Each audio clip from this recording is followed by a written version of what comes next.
Bonjour à tous et bienvenue dans Mieux avec eux. Alors parfois, retrouver le chemin de la guérison, ça commence par quelques petits pas. Et il arrive que pour nous encourager à les faire, eh bien, il y ait un allié un peu inattendu avec 4 pattes et une truffe. Aujourd'hui, dans Mieux avec eux, nous allons parler de mobilité et de santé grâce aux animaux.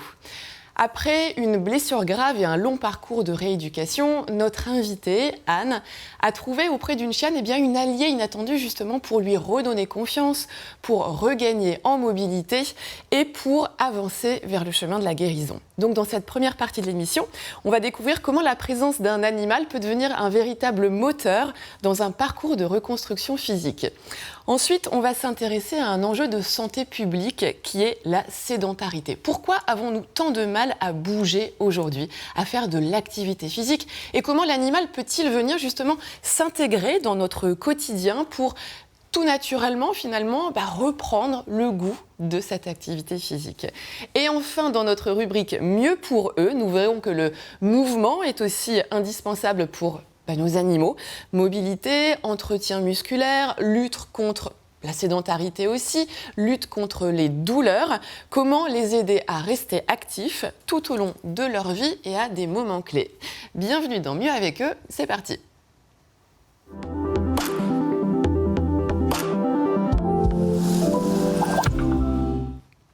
Bonjour Anne. Bonjour. Et bienvenue. Merci beaucoup. Alors Anne, on a fait connaissance il y a peu de temps, quelques semaines, au cours du relais de la SPA, seconde édition au domaine national de Saint-Cloud. Et votre profil m'a interpellée parce que suite à un accident, une blessure, vous avez été gravement blessée au genou, on va y revenir. Et c'est en quelque sorte donc la présence d'un animal, un chien, qui vous a aidé à retrouver, avec d'autres choses évidemment, mais le chemin de la guérison. Vous allez nous expliquer tout cela. Et donc, que vous est-il arrivé, Anne ? Alors, tout simplement, j'ai été pendant une longue période très sédentaire. Et lorsque j'ai décidé de reprendre une activité physique, j'y suis allée beaucoup trop vite. Pleine balle. Beaucoup trop fort, exactement. Et je sortais de mes entraînements avec une douleur. J'arrivais plus à marcher, j'en pleurais. C'était assez fort. C'était quoi comme activité physique, Anne ? C'était du football. Du football, ok. J'avais repris le football. Et je me suis dit, pour une fois dans ma vie, je vais faire les choses bien, je vais aller voir un spécialiste, je vais m'entourer. Et malheureusement, manque de bol, j'ai été mal diagnostiquée. Donc, on m'a vu un œdème osseux qui était bel et bien là. Sauf qu'on a loupé une fracture qui était également ici. On m'a envoyé donc me faire masser cette fracture pendant quelques mois, ce qui a été particulièrement douloureux, évidemment. Pareil, je ressortais du kiné, j'arrivais plus à marcher, j'en pleurais, je comprenais pas ce qui m'arrivait. On me disait, c'est normal que... Puis, j'en ai parlé avec ma kiné qui m'a dit, alors, oui, les œdèmes osseux, c'est douloureux, c'est quand même un petit peu bizarre que ça en arrive à ce stade-là. Ça dure aussi longtemps. C'est ça. Ouais. Et qu'au final, les sessions de kiné n'aient pas vraiment d'impact sur ma douleur au long terme. Et puis j'ai déménagé, complètement rien à voir avec le problème, mais j'ai déménagé, j'ai laissé tomber les séances kiné. Et c'est en Espagne que la physio de mon université m'a redirigée vers un autre professionnel à qui j'ai amené les radios et qui cette fois-ci a vu comme une évidence criante la fracture qui était là. Et donc cette fois-ci, immobilisation, le chemin typique quand il y a une fracture. Mais c'est vrai que du coup, ça a laissé des grosses séquelles sur le genou. J'ai plus de cartilage, donc synonyme d'arthrose en quelque sorte, de ce que j'ai compris. Donc une errance médicale qui a duré combien de temps alors pour vous ? J'ai fait environ 6 mois avant d'être bien diagnostiquée. Et ensuite, l'immobilisation, la rééducation. C'est ça. Ouais. Et donc là, parcours de rééducation, se remuscler, donc là, kiné des exercices, j'imagine, du renforcement musculaire. Et puis, à un moment, un chien. Une chienne, tout à fait. La chienne de ma mère, qui était dans ma vie depuis bien longtemps, mais j'habitais plus dans ce coin-là, donc je la croisais quand je rentrais. Mais à mon retour d'Espagne, je l'ai retrouvée. J'habite juste à côté de mes parents, donc c'était l'occasion pour moi de la prendre, de la sortir tous les jours. C'est une chienne de chasse, alors elle, le dehors, c'est sa vie. Maintenant, je ne peux plus rentrer chez mes parents sans la sortir, sinon je me fais harceler. Donc petit à petit, les balades. Alors quand je suis rentrée d'Espagne, je ne pouvais pas marcher 1 kilomètre. C'était trop. Et vous étiez dans quel 500 état mètres. d'esprit aussi à ce moment-là? C'était dur, c'était... Je l'avais accepté. Ok. C'est devenu une partie de ma vie. Alors, il y a des moments qui sont particulièrement compliqués quand j'ai envie de faire des choses et que tout d'un coup j'ai une douleur qui se déclenche et que je peux plus avancer. Moralement, ça c'est assez dur. Maintenant, au jour le jour, j'essayais d'avancer avec ça. J'essayais en tout cas à l'époque. Mais c'est vrai que j'étais très vite restreinte parce que voilà, 1 kilomètre, je ne pouvais pas les faire. Ou alors en plusieurs étapes. Bon, à mon âge, c'est vrai que c'est assez handicapant. Vous avez et quel c'est âge, assez Anne? frustrant. J'ai 28 ans actuellement, 28 ans, mais d'accord. c'est arrivé, j'en avais 23, 24, Oui, oui. même peut-être encore moins. Donc, Et donc là, vous avez cette chienne qui s'appelle comment? qui s'appelle Herfé. Herfé. Et avec laquelle vous commencez à sortir, en fait. Tout à fait. Mais je la prends en balade et puis on va dans les champs, près de chez moi. Et puis, en fait, je la vois tellement heureuse. Alors je me dis, bon, un peu plus loin. Et puis le lendemain, on va encore un petit peu plus loin. Et puis on fait quelques petits détours. Et petit à petit, on s'habitue, on prend le rythme. J'ai pris ce rythme de sortir tous les jours, d'entretenir ça tous les jours. Alors des fois, en rentrant, ça tirait un petit peu, ça faisait mal. Je me disais, bon, je ferai attention demain. Et puis j'ai pris ce rythme-là. C'est parti de 500 mètres jusqu'à 1 kilomètre, 2 kilomètres, 3 kilomètres.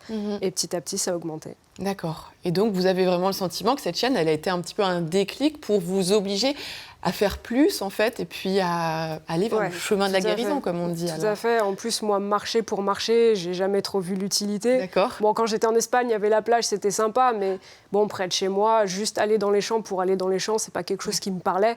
Mais je la prenais avec moi, je l'emmenais dans les champs, je la voyais tellement heureuse. Ouais. Moi-même, j'étais heureuse. Et ça s'est fait inconsciemment jusqu'à ce que je vois le bénéfice que j'en tirais, où là, j'ai pris conscience que elle m'avait remis sur pied, quoi. Oui, d'accord. Bon, après, j'imagine qu'il y a eu d'autres choses qui ont permis tout ça. Hein, elle est venue, c'est un facteur favorisant dans votre chemin de guérison. Aujourd'hui, vous en êtes où, alors, justement, de ce genou? Aujourd'hui, je fais beaucoup de musculation pour renforcer un petit peu toute cette zone-là, éviter les douleurs. Et encore grâce à elle, je me suis mise à la course à pied également. D'accord. Okay. Donc pareil, la personne qui m'avait mal diagnostiqué m'avait pas très délicatement dit que c'était fini, tous les sports à impact sur le genou, que plus jamais je pourrais en faire, etc. Donc ça a été une petite revanche, ça aussi, de me dire, voilà, tu t'es trompé sur la blessure, tu t'es aussi trompé sur les conséquences, parce que, bon, je fais très attention, oui, je ne vais pas au même rythme que d'autres, mais en faisant les choses bien et en prenant son temps, on peut aussi faire des choses qui nous surprennent. Le foot, vous avez arrêté ? Le foot, j'ai arrêté. Après, je garde toujours dans un coin de ma tête. C'est vrai que des fois, j'ai envie de me remettre. Mais bon, très honnêtement, c'est quelque chose qui m'a un petit peu traumatisée quand même, cette blessure et tout ça. Là, vous reprenez plaisir en faisant de la muscu et plus... Et de la course à pied dans mon coin. Ouais. Et alors, vous avez couru donc dernièrement, c'était le 31 mai dernier, là où nous nous sommes rencontrés, donc à cette seconde édition de la course relais de la SPA au domaine national de Saint-Cloud. Qu'est-ce qui vous a motivé à courir pour cette course-là ? Je l'avais déjà vue l'an dernier et je venais tout juste de commencer. Et je m'étais dit, j'aimerais tellement la faire pour les animaux. Mais 10 km, ça me paraissait beaucoup. Je venais de commencer, pendant pas mal de temps, j'ai eu un plafond de verre à 3 km où instantanément le genou se déclenchait au-delà. Okay. Donc j'ai renoncé l'année dernière et j'ai toujours gardé dans un coin de ma tête, l'objectif c'est de le faire l'année prochaine. Ce qui me motive, c'est que j'ai commencé à courir grâce à cette chienne-là. Au-delà de ça, tous les animaux que j'ai toujours côtoyés, soit ils sont venus de SPA, de refuge, soit ils sont venus du bord de la route, directement sans passer par la case refuge. Donc c'est une cause qui naturellement me touche énormément. J'ai adopté une chienne récemment où j'ai dû aller beaucoup au refuge parce que c'est une chienne un petit peu compliquée. Et j'ai eu l'occasion, en faisant ça, de voir le travail des agents animaliers, de voir ce qu'ils vivent au quotidien, l'environnement des chiens. Et ça me tenait à cœur de faire ma petite part là-dedans et de participer à mon échelle à ça. À cette course, ce 10 km. Comme vous vous intéressez justement aux animaux abandonnés, sachez que la SPA va aussi sortir en septembre prochain la deuxième étude de la grande enquête nationale sur l'abandon en France. C'est une étude qui s'inscrit dans le cadre de l'étroite relation que la SPA a depuis 3 ans avec Affinity Pet Care, qui s'est inscrite elle-même dans le cadre du partenariat avec la SPA et la marque Ultima. Et donc, c'est vraiment une enquête qui permet de mieux connaître les raisons des abandons aujourd'hui en France et de pouvoir peut-être trouver les leviers pour limiter cet abandon. Donc, on viendra bien évidemment dans Mieux avec eux sur les résultats de cette enquête menée avec la SPA en partenariat avec Affinity Pet Care. Anne, vous restez avec nous et puis maintenant, on va prendre un petit peu de recul avec bien une spécialiste de l'activité physique et sportive.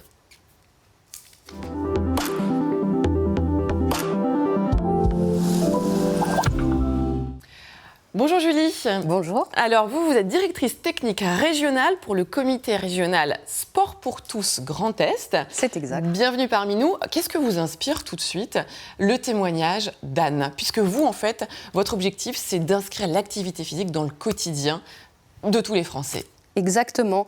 Pour nous, c'est de rendre accessible la pratique à tous. Et dans le témoignage de Anne, ce qui est intéressant, c'est de voir que le mouvement lui a permis petit à petit, en progression, de se fixer des objectifs qu'elle a passés par paliers et où elle a pu aujourd'hui faire un 10 km. Alors, ce n'est pas donné à tout le monde, mais en tout cas, moi, ce que je retiens, c'est qu'elle a mis son corps en mouvement. Et c'est ça l'activité physique par essence, c'est de mettre son corps en mouvement pour avoir une dépense énergétique. Et aujourd'hui, l'OMS, l'Organisation mondiale de la santé, indique que pour être en bonne santé, il faut pratiquer 150 minutes d'activité par semaine, soit à peu près 20 minutes par jour à intensité modérée. D'accord. Qu'est-ce qu'on en pense des 10 000 pas par jour? Est-ce que c'est pas des recommandations de l'OMS, ça, en fait? C'est des recommandations, en fait, pour inciter. Monsieur et madame tout le monde à mettre du mouvement dans sa vie. C'est vrai qu'aujourd'hui, la marche, c'est l'activité la plus accessible. On peut le faire en sortant de chez soi, on peut le faire entre midi et 2 à sa pause de midi. Il y a d'ailleurs une étude qui est sortie de Pedro Saint-Maurice, qui est un Américain, qui dit que si les Américains de plus de 40 ans mettaient juste 10 minutes d'activité physique modérée dans leur vie et dans leur quotidien, ça éviterait plus de 100 000 décès par an. D'accord. D'où l'impact de la lutte contre la sédentarité. Moi, ce qui m'interpelle aussi dans le témoignage de Anne, c'est quand elle a dit « marcher pour marcher, je ne vois pas l'intérêt ». Et là, finalement, elle a trouvé l'intérêt grâce à une chienne. En fait, il faut trouver quand même des leviers de motivation pour bouger. Exactement. Alors, c'est marrant parce que quand on intervient sur des ateliers de prévention, pour des mutuelles, par exemple, ou pour des collectivités, c'est souvent l'exemple le plus marquant qu'on donne en disant si vous voulez mettre de l'activité physique dans votre quotidien, adoptez un chien, parce que le chien amène cette régularité, il faut le sortir, amène aussi le fait de bouger plusieurs fois par jour, parce que finalement, le but du jeu, c'est d'inscrire petit à petit dans sa journée du mouvement, donc aller marcher effectivement, peut-être garer la voiture plus loin où on a l'habitude d'avoir sa place de parking pour pouvoir faire plus de pas ou sortir un arrêt plus tôt pour pouvoir marcher, prendre le vélo. Bref, c'est que des petites choses qui vont permettre aussi de s'inscrire dans une démarche de santé pour son mieux-être, à la fois psychologique, social également. Et donc, ça amène à ça, l'activité physique. Oui. Mais quand on a une motivation comme le chien, c'est quand même... ça, vous le dites, c'est une des recommandations que vous avez pu faire. Et un autre mot que vous avez utilisé, Anne, c'est... je me suis mise dans ce rythme-là. Et donc là, il y a la fameuse régularité. Exactement. Faire de l'activité physique, en fait, l'objectif, c'est que ce ne soit pas une fois, tiens, je vais me le faire pendant 2 jours, et puis après, plus rien pendant 15 jours. Là, l'idée, et c'est ce que vous avez vécu, c'est que tous les jours, votre chienne, elle finissait par vous réclamer tous les jours, viens, c'est ça. On va se promener, en fait.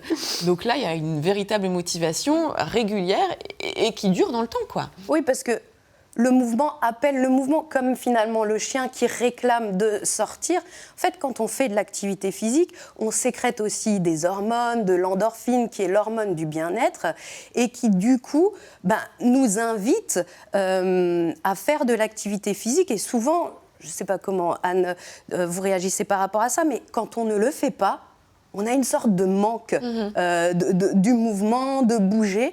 Et ça, c'est finalement comme les animaux qui ont ce besoin-là, on a ce besoin de pratiquer parce que finalement, l'activité physique amène plein de bienfaits. Ça régule le sommeil, ça régule la tension artérielle, ça prévient les maladies cardiovasculaires, le diabète de type 2, certains cancers, ça lutte contre la dépression. On parlait de santé mentale, c'était une grande cause nationale l'année dernière. Aujourd'hui, il y a plein de choses qui se font en faveur aussi de la santé mentale. Et je suis sûre que pour nos amis les animaux, pratiquer de l'activité physique, ça favorise aussi leur mieux-être et leur morale. C'est ce qu'on verra dans la troisième partie, justement, Julie, exactement. Vous aussi, ça vous a permis de vous aérer aussi, j'imagine, ces promenades. Et puis avec votre chaîne actuelle aussi. Oui. Même maintenant, au jour le jour, comme vous le disiez, maintenant que j'ai pris ce rythme de sortir, d'aller courir, de marcher tous les matins, donc je marche, puis après je vais courir, quand je ne le fais pas, je le sens. Mentalement, c'est vraiment quelque chose où je vais me vider l'esprit et je vais être mieux dans mon corps, mieux dans ma journée. Oui, mais c'est vrai que moi qui ai aussi mon petit colonel qui est là caché sous la table, c'est évident que je sors 3 à 4 fois par jour avec lui.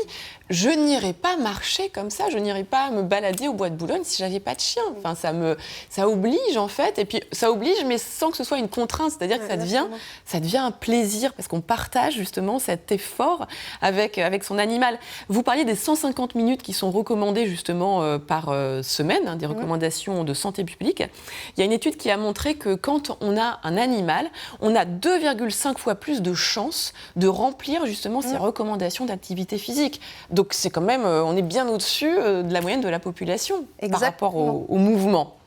Oui, exactement. Et même sur cette étude, il est aussi dit que les propriétaires de chiens ont plus de facilité à entretenir leur santé cardiovasculaire. Bien sûr. Parce que justement, ça régule la tension artérielle, il y a une meilleure absorption des graisses et ça régule le stress. Donc en fait, c'est que bénéfique, même s'il ne faut pas prendre un animal juste pour pouvoir marcher. Il faut évidemment le prendre dans son ensemble avec toutes les contraintes que peut avoir la possession d'un animal. Ça ne doit pas être juste, tiens, ça va me faire du bien, j'ai envie de prendre un animal, ça va me faire du bien. C'est est-ce que moi aussi je suis capable de faire du bien à l'animal et puis de remplir ses besoins.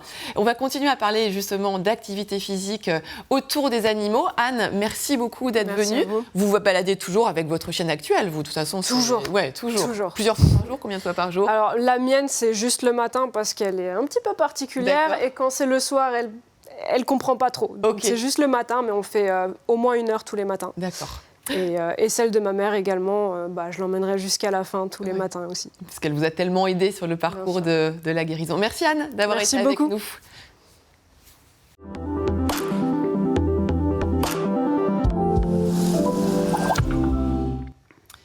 Et nous accueillons maintenant Lolita Sommer, qui est vétérinaire physiothérapeute à la clinique Roland-Garros à Boulogne-Billancourt. Bonjour Lolita. Bonjour Hélène. Et bienvenue. Donc on vient de parler de mobilité, de rééducation et tout cela, c'est évidemment valable aussi pour nos animaux. Pourquoi? On vient de voir avec Julie à quel point le mouvement était important, l'activité physique était importante, mais c'est la même chose aussi pour les chiens. Les chats aussi, mais c'est un facteur de santé? Oui, tout à fait. Comme ce que vous avez évoqué chez l'être humain, chez le chien, on rencontre un peu plus de sédentarité maintenant avec les modes de vie. On est plus en ville, moins d'accès peut-être à des espaces verts. Donc on a un peu plus de sédentarité, donc facteur de risque de surpoids et d'obésité. On en voit de plus en plus chez nos compagnons chiens et chats.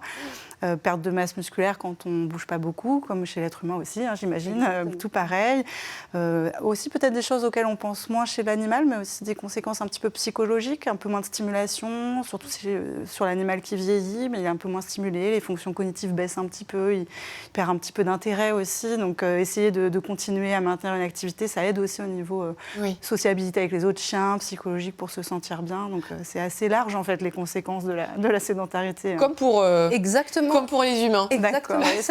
On peut faire le parallèle entre humains et animaux, en tout cas pour le chien. Et est-ce qu'on peut faire aussi le parallèle entre...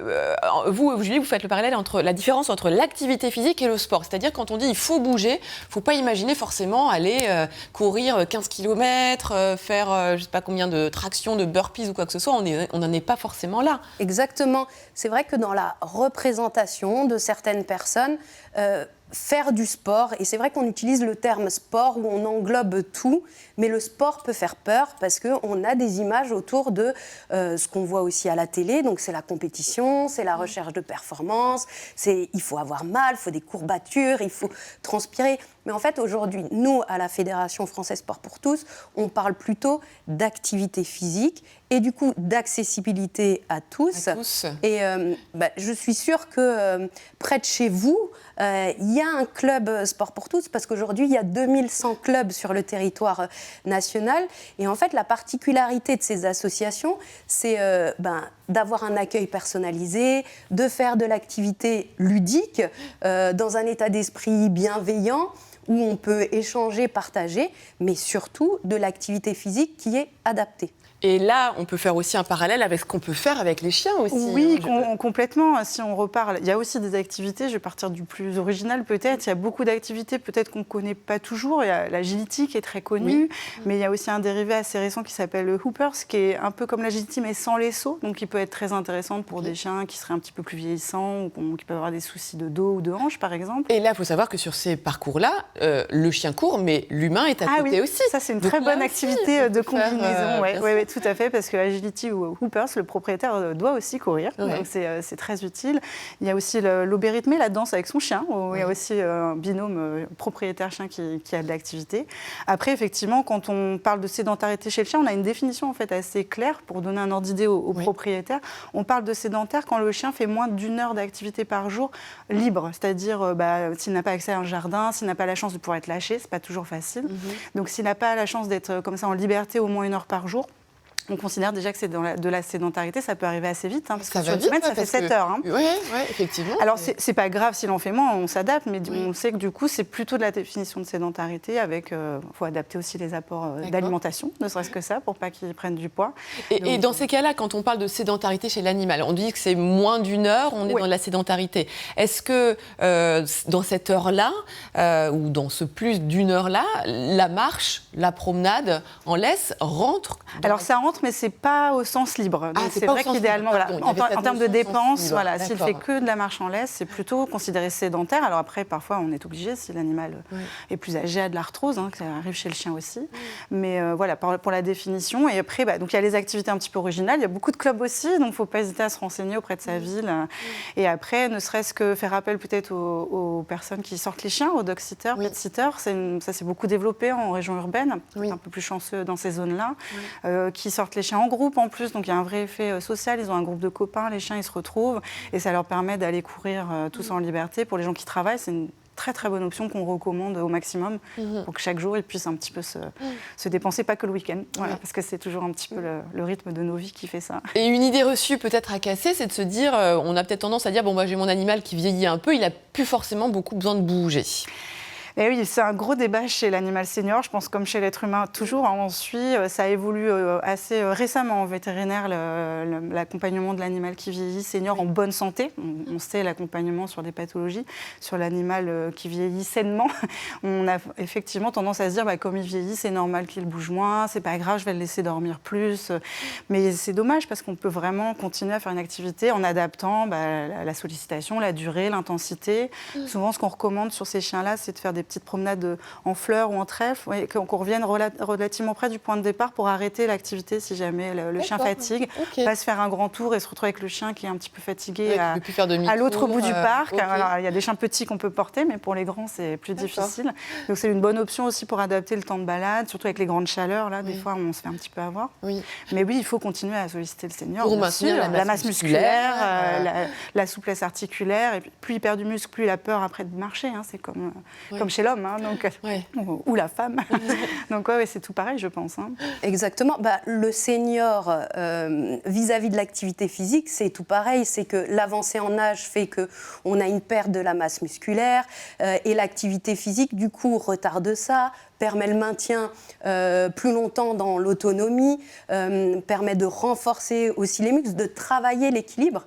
À la Fédération Sport pour tous, on a en plus des programmes d'équilibre spécifiques pour les seniors qui souhaitent aussi reprendre une activité physique adaptée et qui est possible de trouver aussi dans un club près de chez soi. C'est du coup des programmes spécifiques.